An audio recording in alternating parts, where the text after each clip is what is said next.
Assalamualaikum warahmatullahi wabarakatuh. Izin memperkenalkan diri, nama saya Dwi Tunggal Putra dengan NIM 31219083 dari kelas A5 Manajemen ingin mempresentasikan hasil tugas mandiri saya. Baik,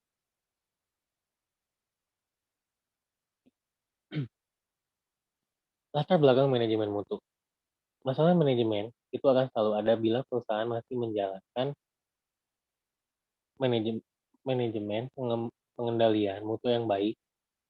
Jadi, manajemen pengendalian mutu sangat penting bagi seorang manajer dalam menentukan otoritas tertinggi untuk menggerakkan karyawan agar dapat melakukan aktivitas atau bekerja secara efektif bagi perusahaan demi tercapainya tujuan yang telah ditentukan. Seorang manajer dalam menggerakkan orang-orang untuk mendapatkan sesuatu haruslah mempunyai ilmu pengetahuan dan seni agar orang mau melakukannya. Untuk itulah diperlukan suatu wadah yang dapat menghimpun setiap orang. Wadah itulah yang disebut dengan organisasi. Perusahaan yang mempunyai pengendalian mutu yang baik dan terdapat kemungkinan besar tidak akan mengalami hambatan-hambatan dalam mengerjakan tugasnya dengan efektif. Dan begitu pula sebaliknya, bila perusahaan tidak mempunyai organisasi yang baik dan teratur, sehingga dalam melaksanakan tugas dan pekerjaan yang diberikan oleh pimpinan kepada bawahan akan mengalami hambatan. Hal ini disebabkan oleh tidak adanya rasa tanggung jawab dalam melaksanakan tugas yang diberikan oleh pimpinan kepada bawahan. Lalu kemudian, apa manajemen mutu? Definisi ini jelas menekan pada keputusan pelanggan atau pemakai produk.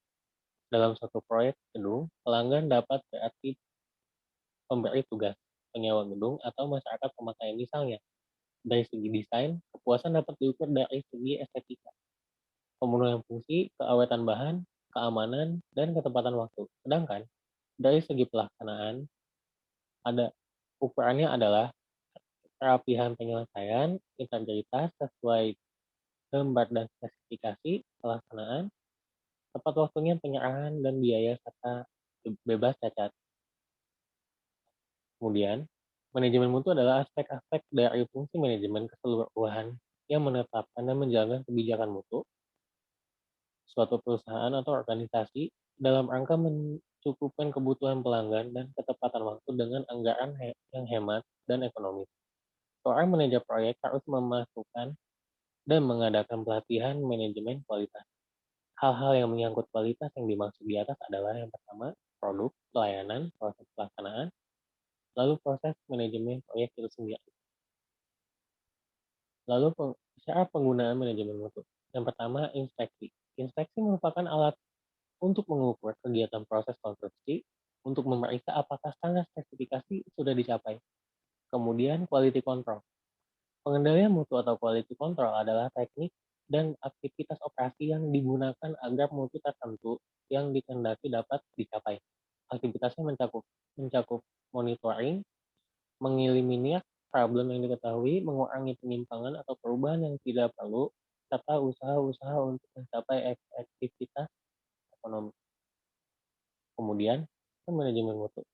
Sistem manajemen mutu memiliki definisi yaitu sebagai suatu sistem untuk mengarahkan dan mengendalikan organisasi dalam hal mutu, di samping itu juga berguna sebagai suatu sistem manajemen untuk menetapkan kebijakan dan sasaran serta untuk mencapai sasaran itu. Terdapat persyaratan umum yang harus diperhatikan oleh suatu organisasi dalam sistem manajemen mutu yaitu yang pertama menetapkan sistem manajemen mutu, kemudian mendokumentasikan sistem manajemen mutu, lalu mengimplementasikan sistem manajemen mutu, memelihara sistem manajemen mutu, dan keempat elemen ini harus selalu diperhatikan dan terus-menerus melakukan perbaikan guna keefektifannya. Lalu, cara mengendalikan manajemen mutu yang pertama adalah sumber daya manusia. Meningkatkan kinerja sumber daya manusia memerlukan pengelolaan yang sistematis dan terarah agar proses pencapaian tujuan organisasi dapat dilaksanakan secara efektif dan efisien.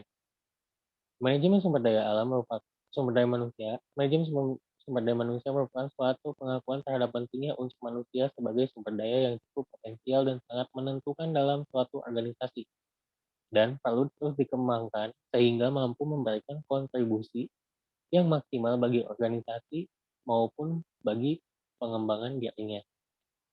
Lalu kemudian Ada pemasaran adalah suatu proses sosial dan manajerial di mana individu dan kelompok mendapatkan kebutuhan dan keinginan mereka dengan menciptakan atau menawarkan dan bertukar sesuatu sesuatu yang bernilai satu sama lain.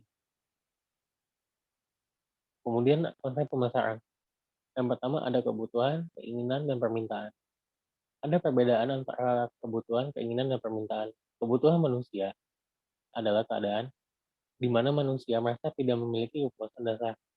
Kebutuhan tidak diciptakan oleh masyarakat atau pemasar, namun sudah ada dan terukur dalam hayati kondisi manusia. Kemudian adalah produk.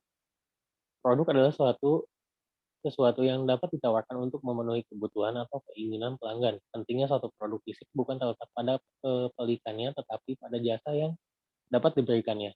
Oleh karena itu, dalam membuat produk harus memperhatikan produk fisik dan jasa yang diberikan produk tersebut.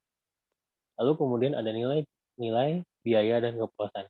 Nilai adalah perkiraan pelanggan tentang kemampuan total suatu produk untuk memenuhi kebutuhannya. Setiap produk memiliki kemampuan berbeda untuk memenuhi kebutuhan tersebut. Tetapi, pelanggan akan memilih produk mana yang akan memberi kepuasan total paling tertinggi. Lalu, ketukaran transaksi dan hubungan. Kebutuhan dan keinginan manusia serta nilai suatu produk bagi manusia tidak cukup untuk menjelaskan pemasaran. Nah, kemudian pasar. Pasar terdiri dari semua pelanggan potensial yang memiliki kebutuhan atau keinginan tertentu serta mau dan mampu turut dalam pertukaran untuk memenuhi kebutuhan atau keinginan itu. Kemudian ada pemasaran dan pemasar. Pemasaran adalah keinginan manusia dalam hubungannya dengan pasar. Pemasaran maksudnya bekerja untuk pasar untuk mewujudkan transaksi yang mungkin terjadi dalam memenuhi kebutuhan dan keinginan manusia. Lalu dalam sistem produksi, adanya pengadaan bahan baku, pengendalian produksi, pemasaran, penyimpanan dan penanganan produk jadi, keamanan, dan tanggung jawab produk. Kemudian dokumentasi sistem mutu. Lalu dimensi mutu produk dan jasa. Yang pertama ada kinerja atau performance, keistimewaan, type of fitur, kepercayaan waktu dan reliability, mudah dirawat dan diperbaiki, maintainability and serviceability, sifat khas atau sensory karakteristik, penampilan dan kreatif. Nah, lalu ada metode mutu jasa ditentukan oleh pelanggan dan pemberi jasa karena jasa diberikan secara langsung ke orang. Lalu kemudian waktu. Jasa harus diberikan tepat waktu dan jasa digunakan atau dikonsumsi tepat pada saat jasa diberikan, maka kontrol mutu selalu datang kemudian. Pada jasa tidak dapat ditambah atau diperbaiki sehingga standar jasa adalah baik sejak awal. Standar ini memang sulit tercapai tapi harus selalu menjadi tujuan utama. Lalu jasa lebih cenderung nyari proses daripada produk. Cara jasa sampai ke tempat tujuan lebih penting dari apa pada jasanya. Staf senior pada jasa biasanya jauh dari pelanggan. Kebanyakan pelanggan tidak pernah memiliki akses kepada manajer atau senior atau kepala staf. Keberhasilan produktivitas dalam jasa sulit diukur. Satu-satunya indikator prestasi yang penting dalam jasa adalah kepuasan pelanggan.